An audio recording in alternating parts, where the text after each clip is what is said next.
जैसे ही मल्लिका को रजा की मौत की खबर मिलती है, वह तुरंत बेहोश हो जाती है। यह देखकर गीती घबरा जाती है और मल्लिका को उठाने की कोशिश करती है, लेकिन मल्लिका होश में नहीं आती। तुरंत गीती कामिल को लेकर मल्लिका को अस्पताल ले जाती है। डॉक्टर तेजी से मल्लिका का परीक्षण करता है। पीछे से अनस भी वहां पहुंच जाता है और कामिल से पूछता है, मल्लिका को क्या हुआ? कामिल जवाब देता है, रजा की मौत की सूचना सुनकर मल्लिका की हालत काफी खराब हो गई। उसी समय डॉक्टर मल्लिका की मां के पास आता है और कहता है, मल्लिका ने बहुत ज्यादा टेंशन ले ली थी, इसलिए बेहोश हो गई थी। लेकिन अब उन्हें होश आ गया है। यह सुनकर गीती और कामिल तुरंत मल्लिका के कमरे में जाते हैं। मल्लिका रजा के लिए जोर जोर से रो रही होती है। गीती उसे तसल्ली देती है। थोड़ी देर बाद डॉक्टर कहता है कि अब मल्लिका घर जा सकती है। अनस मल्लिका और उसकी मां को घर छोड़ने जाता है। अचानक वह मल्लिका से कहता है, रजा भाई की मौत हो गई। अब तुम पूरी जिंदगी अकेली कैसे रहोगी? मल्लिका दुखी होकर कहती है, अभी मेरे लिए वक्त बहुत मुश्किल है। अनस मौका देखकर कह देता है, मल्लिका मैं अभी तुमसे सच्ची मोहब्बत करता हूँ। क्या तुम मुझसे शादी करोगी? यह सुनकर मल्लिका गुस्से में भर जाती है और कहती है, तुम्हें शर्म नहीं आती? रजा की मौत को अभी कितना वक्त हुआ है और तुम शादी की बात कर रहे हो।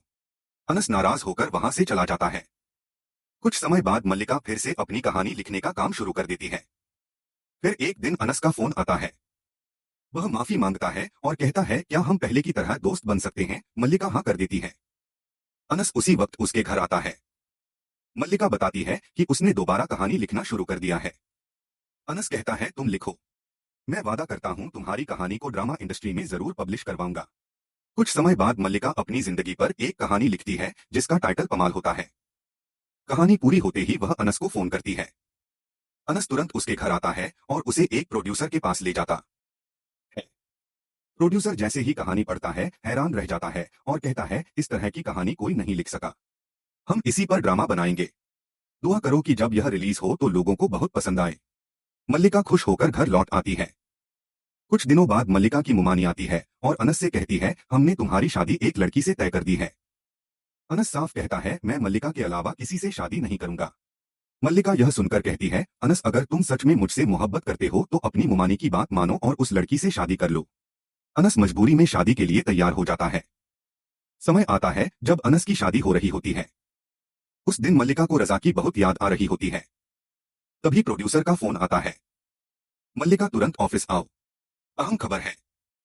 मल्लिका ऑफिस पहुंचती है। प्रोड्यूसर खुशी से कहता है, बधाई हो, तुम्हारी कहानी पर बना ड्रामा सुपरहिट हो गया है। तुम मशहूर हो चुकी हो। कल एक शो में तुम्हें अवार्ड मिलेगा। मल्लिका खुशी से घर लौटकर अपनी मां को सब बताती है। अगले दिन मल्लिका अवार्ड शो में पहुंचती है।